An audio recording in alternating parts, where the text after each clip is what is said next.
Black community has come to the place now where everything that's done by government or by private industry or by any Blue Ribbon Committee has to recognize self-determination, and self-determination is the foundation upon which all relationships with the Black community are to be built.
Go get it, go get it, go get your blessing. Go get it, go get it, go get your blessing. It's your time. Welcome to an Inspirational Sunday with World of Akebulan, and we are still on this topic. I told you we're going to do this series. We're going to do this series. World of Akebulan, the promised land. Definitely who we are. What's happening? What's happening, D? Definitely where we going.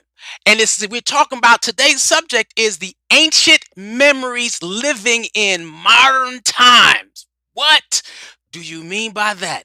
Ancient memories living in modern times. Now, during this particular series, we're going to have individuals come in and speak about their experiences in Alkebulan and what they've done with the Alkebulan, how they Alkebulan shaped them, and where they see Alkebulan as an experience of Black youth going. Right. So last week we had Bishop DJ Naba, and I had a lot of people hit me up saying, "Wow, they love the story." Next week we have somebody coming, and well, she already sent me the video, and I gotta edit it, so we're gonna make it look hot, right? We're gonna make it as beautiful because it's powerful. So y'all get ready because this series is gonna be power packed. I'm calling on anybody who has a voice for Black youth, a love for Black youth, and has experienced Alkebulan Academy or has a vision for Alkebulan Academy to come on and speak on the world of Alkebulan. This ancient memories living in modern times. And so when we talk about, and we're going to get into it, so, it's clear that when we talking about ancient memories, right? We talking about ancient memories. We talking about people, us studying our history.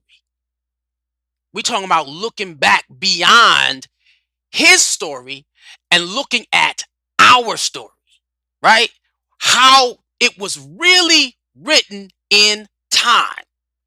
That's what we talking about. So when we looking at that, we are using you're reading history and you realize, okay, this started slavery. That's not our history. Our history goes tens of thousands of years before that. And so we're reading a story, and we're going to stop, and we're going to meditate and let that marinate in our essence when we're dealing with our history, right? Our DNA, what's in there. When we talk about, and you see the thing, and you see the DNA, ancient memories, that means there is in our DNA, there is information that was stored inside of us from the beginning, from before time. There is things within us where you learn talents and skills, and they start coming out. They start coming out. You're like, wait a minute, where did I get this from? Because it was stored in you, and it was stored in you for a purpose. So we talk about ancient memories in modern times. It's a whole new. We going, why? Because we after our blessing. We're after our blessing. And so you just can't look at your moment where you are, or visualize the future. You got to take a look at where you came from. Take a look at where you came from and how important it is, because when you start dealing in ancient memories, right, you start witnessing, bearing witness, or giving acknowledge to who we used to be and what we used to create. The Egyptian culture and how much it influenced the world over. And then how they take you away from Egyptian culture, not wanting you to know that Egypt is in Africa, right? It is in Africa, and how it influenced the world. But and you talk about kings and queens, right? It's not just in Egypt. Excuse me, brother.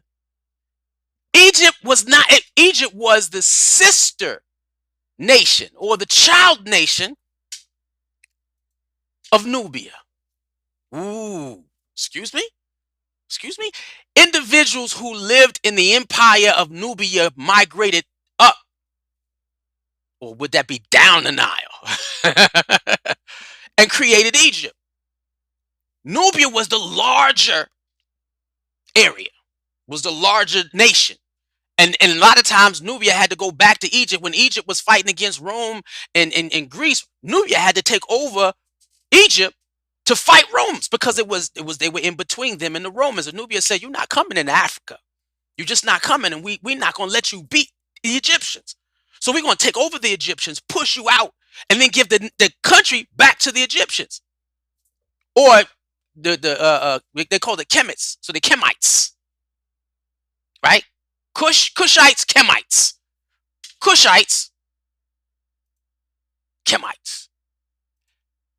And so you're talking about great, great, great empires when you're dealing with ancient memories. Because if you wait, if you slow down, if you pause, the builder, the creator in you will come in contact with the building creator of your ancestors.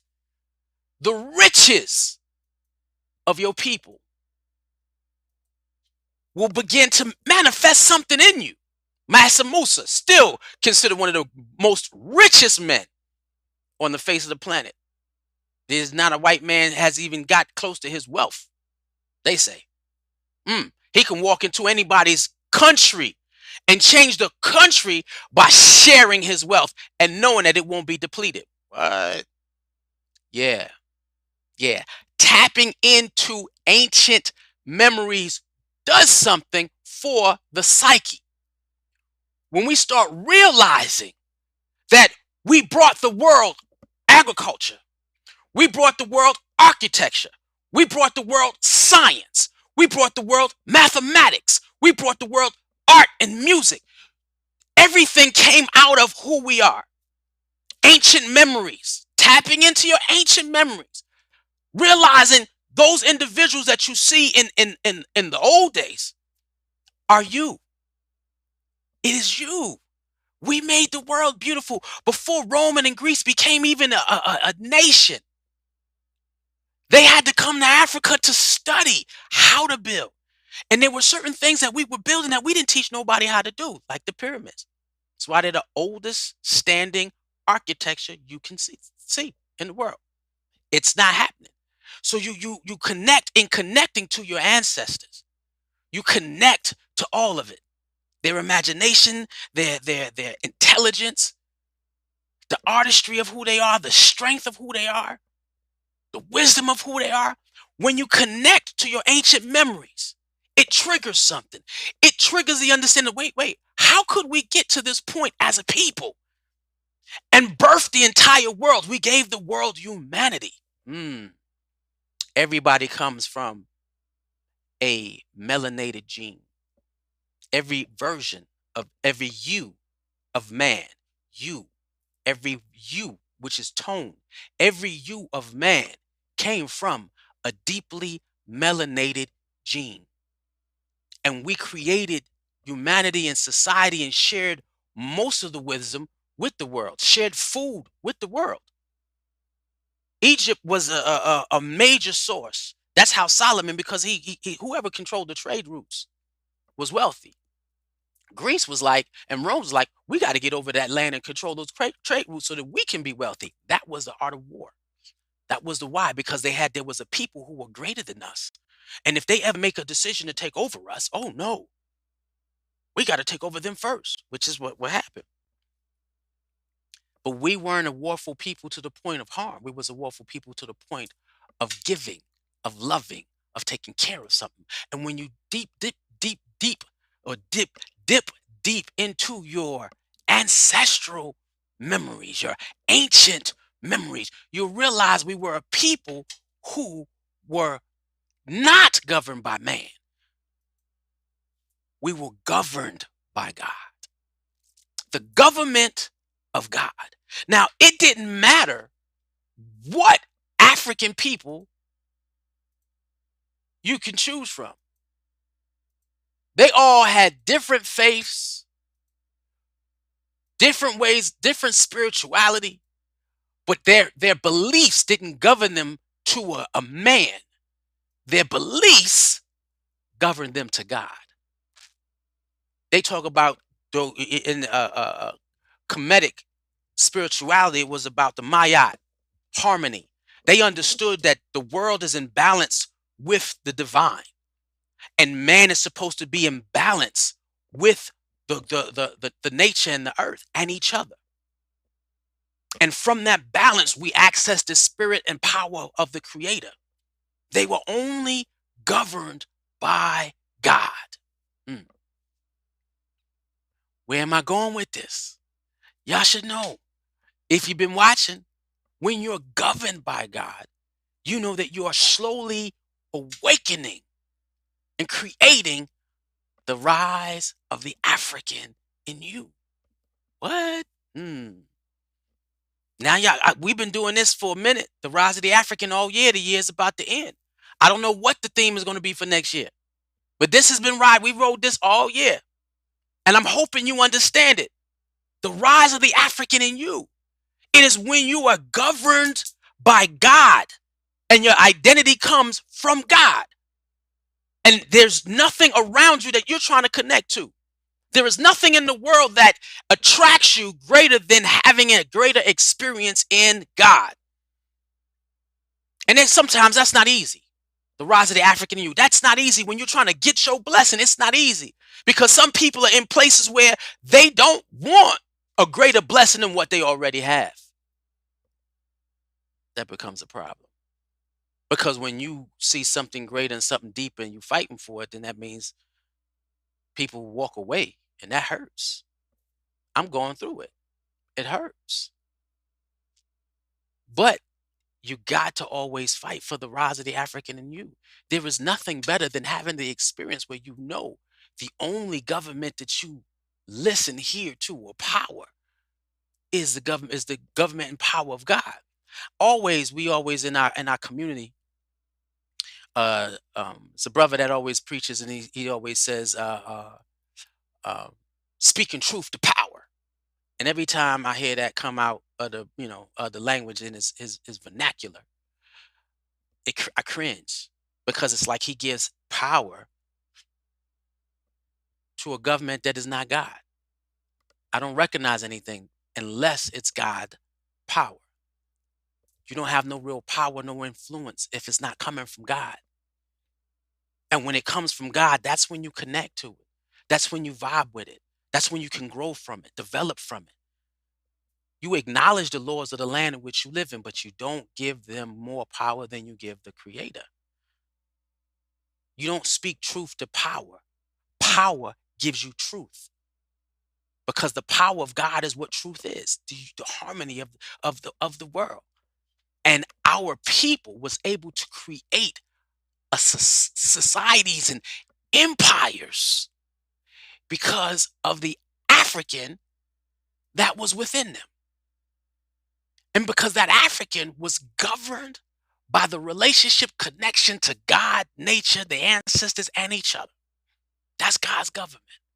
Now, in this space where we talking about the promised land, world of Akebulan, the promised land, we talking about taking those ancient memories and see what it looks like in a new generation.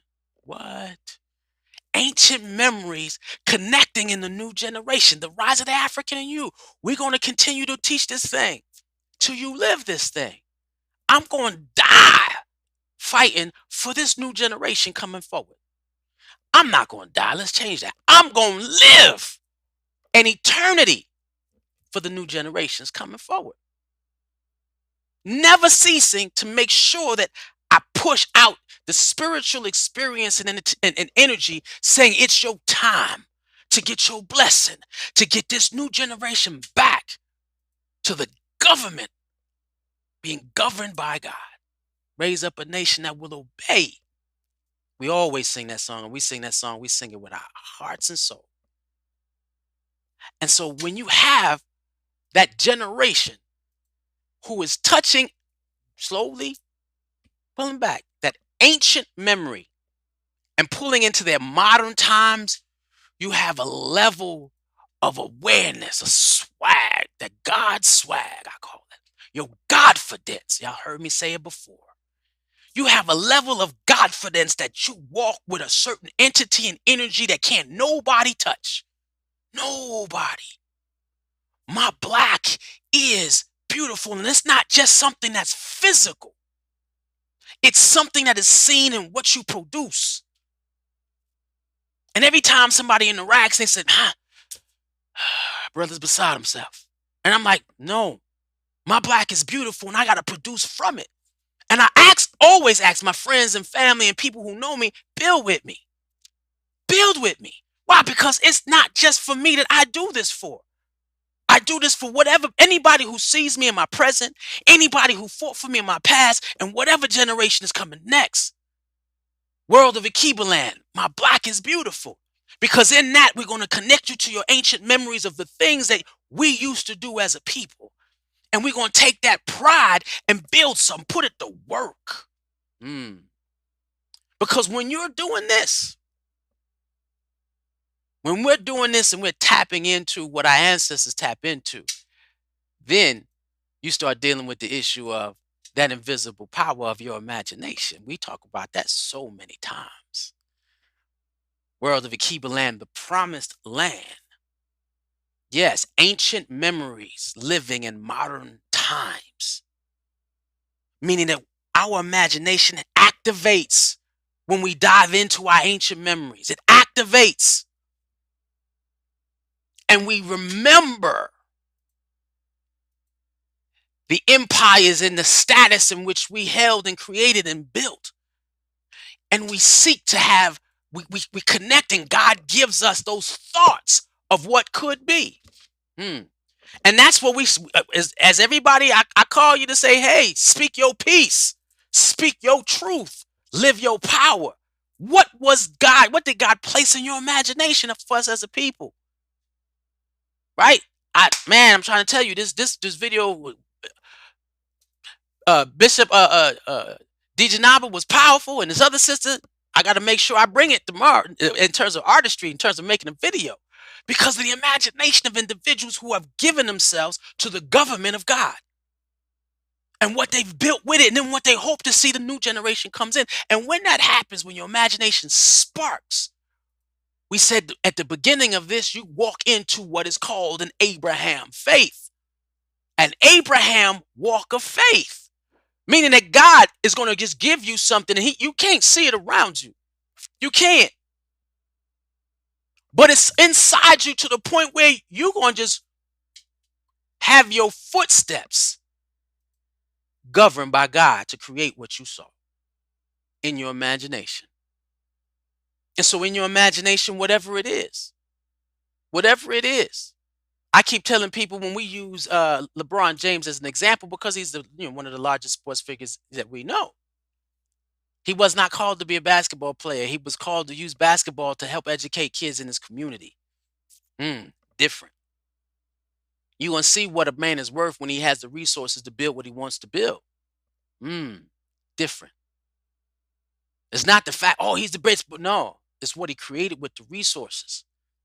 When things start sparking, when they talking about Kyrie Irving is being sparked by the source, the tapping into ancient memories. Ancient memories where he's saying, look, I want to experience what it's like to only be governed by the creator. And let me see what I create. From Negro, from was it, what did he say? From the movie? From Hebrews to Negroes. Negroes. I'm gonna say Negroes. I can't say the other word. Right? But I know what they really wanted to say, but they had to make it politically correct. I haven't watched the commentaries of the movie yet, but I will. When I get some time, I'm gonna sit down and I'm gonna indulge. Because before we were black people, before we were African Americans, we were black. Before we were black, we were Negroes. Before we were Negroes, we was slaves. Before we were slaves, we were empire builders. We were arts and agriculturalists. We were scientists. We were doctors, lawyers. We was everything. We gave the world everything, and they used it against us. So when you sit down and you have a man sitting there saying, you know what, I want to feel like what it be to be governed by God. He goes on a journey, and sometimes it feels like what? You by yourself on it. Abraham took his people and they walked. I mean, he said, I'm taking us where God has got us, no matter what. I would love for everybody who's been joining me on this journey to continue joining me on this journey, no matter what. Because where we going to, we're building something wonderful. We're building something great. When you're dealing with that, you start looking at, you can see the future by what you do today. When you're walking in that faith of Abraham and God says, I'm going to tap your imagination and I'm going to show you a promised land. And if you can do the things that I call you to do, this is what you will receive. So in the midst of all these empires, Abraham got a vision of how God was going to help him build his empire. So he walked into his destiny. He walked into his blessing. He went to go get it. He went to go get it. And so the world of Alkebulan is the process of getting black youth to go get what God has promised us. We see the future. You see this. This is the wisdom of what it took me to get to this point. And imagine if you can give this wisdom to a younger generation as the generations come in. You get a 5-year-old speaking about being self-determined in a highly technological world. Wow. I remember the night that Marcus Garvey came to me in a dream and he sat down and he said, technology has reached the plateau where liberation of black people can be used through technology. Pan-Africanism, uniting our people become a lot easier. So I need you to help me work through you to build the facilities and the institutions and everything needed. Why? Because we don't have to go back to Africa. We just have to live like we are a people, wherever we are. And then I paused. At that moment when that happened, I was asked to help rebuild the youth program in my community. And my statement was clearly from my own imagination of connecting my ancient memories in modern times. I said, if you keep me away from politics of organized religion or church, I can do something wonderful. And of course, I got a lot of haters behind it. Why? Because I'm not driven by man, I'm governed by God. And that's where we want everybody. I need you to be governed by God, not by the world, not by the things or trinkets. Those things will come. What you need to be doing is connecting yourself to your Abraham faith and being solely governed by what you feel God has called you to do. I always have friends who tell me what they feel and what they know that since the beginning of time, I heard this, I saw that. And I sit back and I wait for that experience. Because for me, when you show me power, I surrender to power. I surrender wholeheartedly to power, the power of God. And when I hear that, I'm like, I need that in my life because it will fuel my faith in what I'm trying to create. Mm. And so in that space, I began to take that walk. And we're asking you to take your walk with God. Take your walk with your ancestors. Take your walk and roam through history. See who in our journey of history inspires you.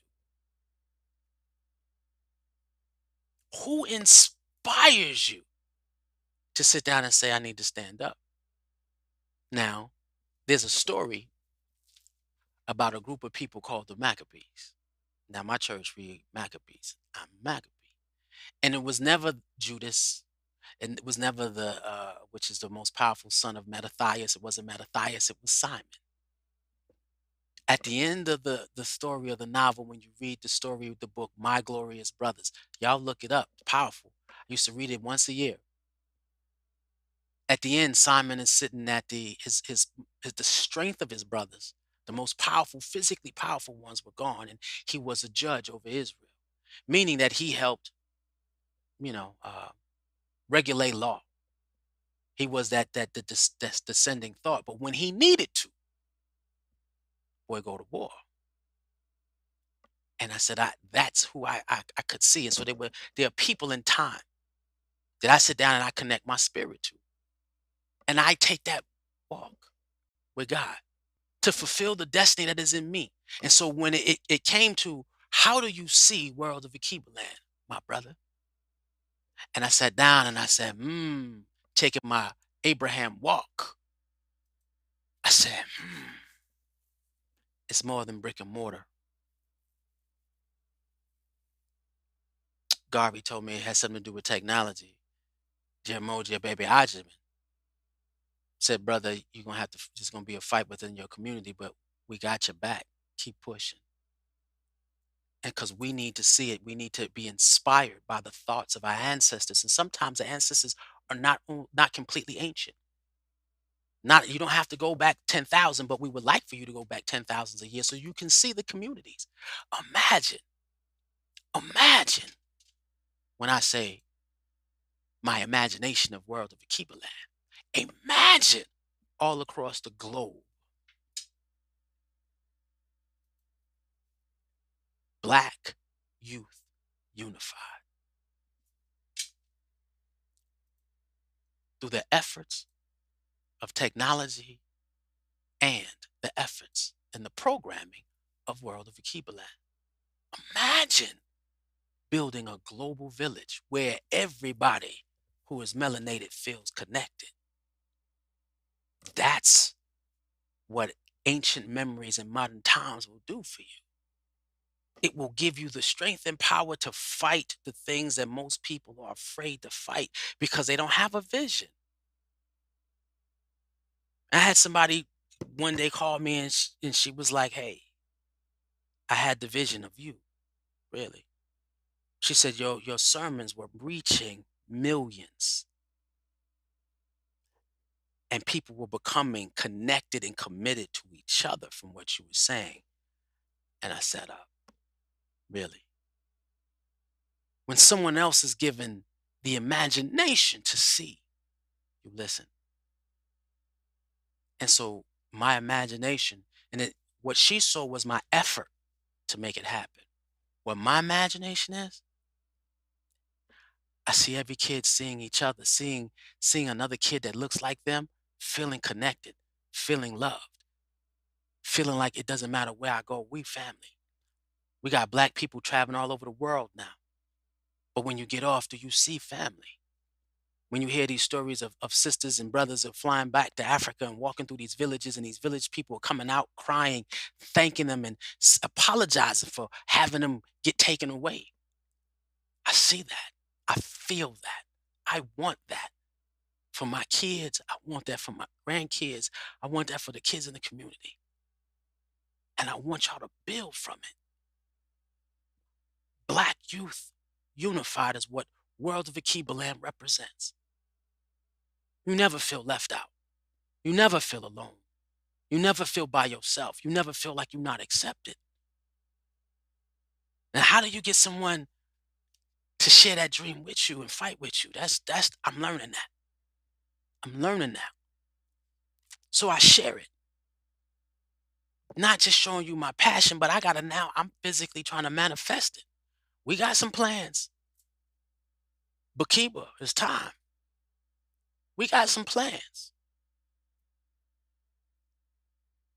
We got Kalonji, it's time. We got plans. I can say to my young brother Kathanga, it's coming, brother. It's coming. We got plans. When you hear Fundi Janaki next week, and you'll hear her imagination, she's coming. We got plans. Because what God did for us is help us to experience what the world would be if you could see unified Black youth across this planet. We live for this. I live for this. I'm asking you to live for this. Your brothers and sisters, your cousins, your friends that you see in school, kids that you might bump into at the skating ring or the movies, give everybody a head nod and sit. Give them a heartbeat. You see a brother? Give him a heartbeat. I'm your heartbeat, you my heartbeat. Usually this is like the fist of defiance, but we ain't defiant. We not defying nobody. We're going to sit down and say, this is the fist of self-reliance. We're relying on each other. We're going to take the negative and push it, and we're going to ride with the positive. You my heartbeat. I want to know before I go that somebody else sees this and they're willing to fight as hard with me to produce this. I spoke to a sister, won't say a name, but she gives me so much support. And as much as she's older and she has memories of fighting for this, and she said, Ajay, I don't want to see the efforts of which we did fall the wayside. And I said, not while I'm breathing. Not as long as I'm breathing and I'm putting so much content out there. There be content to reshare and reshare and reshare. Man, what's happening next year in terms of marketing, I'm about to blow this thing open. And I'm asking everybody who can see what that would do across the land. I don't have my phone around me. It's somewhere else in the house. You see the phones in a couple of people's hands. If you could do that, come on. That's the ultimate experience of Black love. So as we go into Valentine's Day, next year, we're going to look at Black love different, but we're entering to Thanksgiving this week. And in Thanksgiving this week, we want to ask God for guiding us to an experience where we can actually imagine Black Youth Unified. And if we can get our kids, when our kids have kids, their kids will have the same experience. Their kids. And that's why you start with the youth. Because when you have ew, I don't want to have no baby. You saying that if you 4. But if you 16 and you talking about building your life, you're not saying that. And imagine, me building, what I was able to create in terms of the experience for my daughter, for her to master her greatest self. I would love to do that for every kid that I see. I would love to have an experience where kids saw a youth ministry or a youth program, and this is what that program made them feel. That regardless, whatever child I see, we're connected. That's what we're building. That's what is happening. That is what transpires when you allow the memories, the ancient memories of your ancestors seep in. When you said if they built it, they built life, society. They built everything. So can I. They connected with each other. So can I. They shared their resources. So will I. We can do this again. We will do this again. This is who we are. This is why we're here. Tapping into our ancient memories to manifest an experience of a unified people. This is why we're here. To find the faith of Abraham. And I always go back to the beginning of Abraham. Because there wouldn't be no argument about who Jesus was or who Jesus wasn't without the faith of Abraham. There would be no Jews without the faith of Abraham. There will be no Christians without the faith of Abraham. There will be no Catholicism without the faith of Abraham. Wait, there'd be no Islam without the faith of Abraham. You're like, what? Yeah. There's a story in there about Abraham and his 2 wives, and one wife had son went this way, the other wife son went that way. One son got Islam, the other son got Judaism. Without the faith of Abraham, they would have had nothing. And so we can push back to go all the way back to the beginning where Abraham was called and said, I'm going to give you something in your imagination, and I'm going to show you where your promised land is. And I'm going to want you to go to get to that promised land. But the issue of walking in faith and finding that promised land was an issue of feeling connected and being a family. Man and woman, child, community. You can't do that without that. Putting God first means there's things that you do different. The way you act, the way you talk, walk, all of it. Surrendering to this world is just not what God is called. Now, I didn't say God didn't ask you to enjoy it. But there is also a limit to that. And people always say, I had a friend of mine was like, I could tell he ain't got no friends. Because he's always working on his mission because my assignment is different. My assignment is building this. And when I can wake up the individuals around me to connect, then yeah, you're going to see me take some breaks. I got to get to that point. But Kiba, it's time for us to put some work in. Bringing people together who truly want to do work, who have been doing work without anybody saying anything. Mm, that's a whole different level of service. And in the Pan African Orthodox Christian Church, which is the church I'm a part of, that's what it is. Can you bear your own cross? So, can you wake up every morning surrendering to God, knowing that the promised land that God is asking you to be a part of starts first with you being able to see those who look like you as you? Not, oh, they look like me, so that might be me. No, you got to love your brother as yourself, love your sister as yourself, love your neighbor as thyself. Because at that point, who was neighbors? There was no other, only none was all black people. There's nobody else around us. Not until they started talking about Gentiles. The whole biblical history is black, African. Mm. And might have had different heritage, different traditions, but we all still look like us. And so that is important. Your promised land happens internally first. Love thy God with all your heart, mind, and soul, and your brother as thyself. And when you can do that, embracing the ancient memories of your people and see who we used to be and what we used to create when we were governed by God and nobody else, you will then realize how beautiful your black is.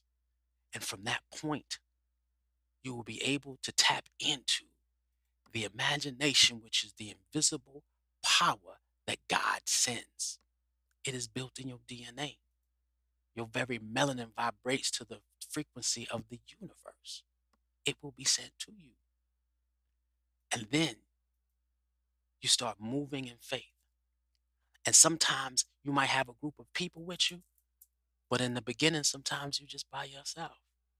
And those will come along and join the journey. And you take that in your present and to your future. And from there, you use all the resources around you to connect to your people everywhere. And then you will know what it's like to be in the world of Akebulan. Mm. That doesn't mean that we don't manifest brick and mortar. That doesn't mean that we don't manifest the classes, the sessions, and we had those things where we're building centers, and we talked about that. The centers. We talked about all of what it would look like for us to have these hybrid places where we can educate ourselves, being unapologetically black, functioning from our imagination, saying that, you know what, I can build my own everything, knowing that this world is going highly technological, using our mathematics and our science. What would the world of Akebulan offices and institutions actually look like as we sit down and we create those centers around the globe where, okay, if you can't make it to a location, we can make it a hybrid experience. Mhm. Where every kid is being taught and interacting and having a great experience being unapologetically black. That's what this journey is about. We about to do something with this. I have a friend who has she always would come to me and J, guy gave me this symbol and I don't know what to do with it. And I said, that means you need to surrender more. Because when God gave me this one, right? I sat down and said, okay, what is supposed to be and I couldn't see it and I'm seeing it. And I said, this is the program Future Builder, World of Akebulan, Black Youth United, the emoji symbol. right? Building a global village. It's time for me to share the vision. And it's time for me to build the vision. It's time for me to start creating financial resources. That's coming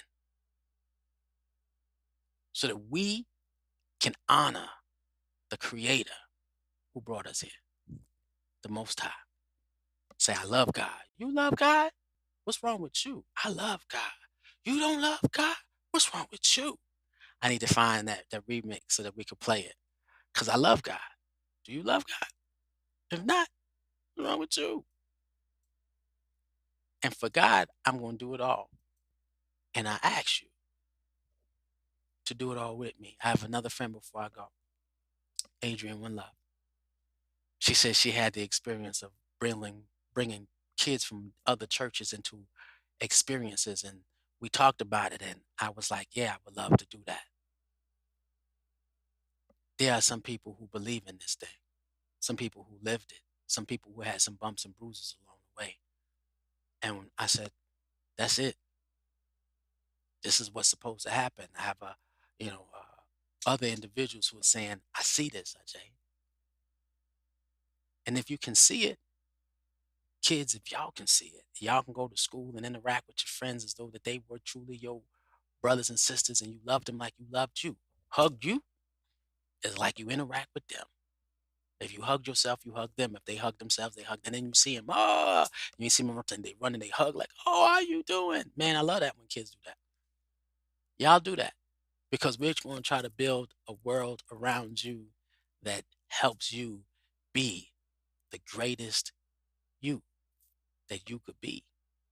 And with that, we will definitely see the rise of the African. See y'all next week.